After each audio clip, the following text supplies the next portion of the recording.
ചെറിയൊരു ചലഞ്ച് തരാം. അപ്പൊ നിന്റെ ഹസ്ബൻഡ് ഒന്ന് വിളിക്കണം. എന്നിട്ട് കറക്റ്റ് 30 സെക്കൻഡ് സമയമുള്ളൂ. ആ 30 സെക്കൻഡിൽ നീ ഐ ലവ് യു എന്ന് പറയരുത്. പക്ഷെ പുള്ളിക്കാരൻ ഇങ്ങോട്ട് ഐ ലവ് യു എന്ന് പറഞ്ഞാൽ നിനക്കൊരു സമ്മാനമുണ്ട്.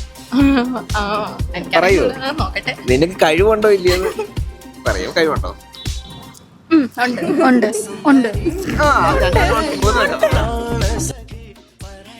ഹലോ, എവിടാ? എപ്പം വരും? എപ്പം വരും എന്ന് പറ.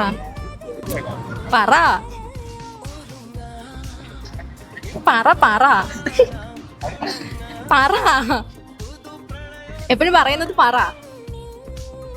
എന്തുവാന്ന് അറിഞ്ഞൂടെ? എന്തുവാന്ന് പറ. ഇല്ല പറഞ്ഞിട്ട് പോയാൽ മതി. ഇല്ല, അങ്ങോട്ട് മാറി എന്ന് പറഞ്ഞാൽ മതി. പറ. നീ എപ്പോഴും ലാസ്റ്റ് പറയുന്നത് എന്തോ അത് പറ. എന്താ കേട്ടില്ല, അവർക്ക് പറ.